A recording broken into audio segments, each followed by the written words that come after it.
ગાંધીનગરમાં બિલ્ડરના પુત્રના આપઘાતનો મામલો. મૃતકના પિતા પ્રવીણ પટેલે 4 લોકો સામે ઇન્ફોસિટી પોલીસ મથકે ફરિયાદ નોંધાવી. વેવાઈના પરિચિત પૂર્વ કોર્પોરેટરના પુત્ર સહિત 4 સામે ફરિયાદ. ગત 25મીએ સુગઢના બિલ્ડર ઋષભ પટેલ ગુમ થયા હતા. 28મીએ ઋષભ પટેલનો કેનાલમાંથી મૃતદેહ મળ્યો હતો. મૃતકની ગાડીમાંથી મળેલી સુસાઇડ નોટમાં ખુલાસો થયો. 13 દિવસ પહેલા જેની સાથે લગ્ન કર્યા તે પત્નીને સંબંધોની નોટ લખી છે. કલ્પેશ ઉર્ફે તલાટી અંબાલાલ પટેલ સામે પોલીસ ફરિયાદ નોંધાઈ છે. મનીષ ઉર્ફે સ્પ્લેન્ડર સોમાભાઈ પટેલ સામે પણ ફરિયાદ નોંધાઈ છે. ક્રિશાલ ઉર્ફે વિક્રમ પટેલ અને મહિપાલસિંહ સામે ફરિયાદ નોંધાઈ છે. પૂર્વ કોર્પોરેટર તારાબેન પટેલનો પુત્ર મનીષ હોવાની માહિતી મળી રહી છે. મહિપાલસિંહ પકડાયા તો અન્ય 3 ફરાર થઈ ગયા. 25/1/2026 રોજ ગુમ થયેલા હતા. 26 તારીખે અમે 25 તારીખે રાત્રે શોધખોળ કરી. સવારે 26 તારીખે 26 એમની ગાડી મળી ઋષભભાઈની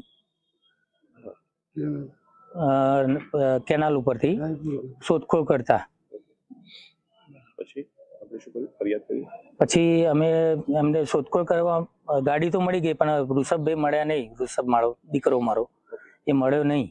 પછી અમે પોલીસ ફરિયાદ કરી ડભોરા જાણવા જોગ કરી પહેલા.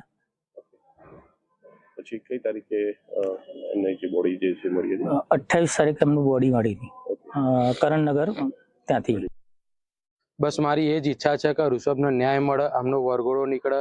આમને બહુ ઘણા બધા છોકરાઓ જોડે આ બધાએ બહુ ખરાબ રીતે વ્યવહાર કર્યો છે અને મારી એટલી જ વિનંતી છે કે અમને ન્યાય મળે અને ઋષભની આત્માને શાંતિ મળે. બસ મારે એ જ કહેવું છે. એમનો વરઘોડો નીકળવો જોઈએ અને એમને ગિરફતાર તો કરવા જ જોઈએ અને કડકમાં કડક સજા મળવી જ જોઈએ એમને. અચ્છા, આપ એના નાના ભાઈ છો, ક્યારેય તમારા ભાઈ સાથે કોઈ પણ પ્રકારની વાત થઈ હતી? કોઈ પૈસાની લેતી દેતી, કોઈને આપવાના બાકી હોય અથવા તો કોઈ એને હેરાન કરતું હોય, રંજાડતું હોય એવું કોઈ? એવી કઈ વાત થઈ નથી ઋષભભાઈ જોડે. ઋષભભાઈ જોડે માર તો પહેલાથી રામ લક્ષ્મણની જોડી છે.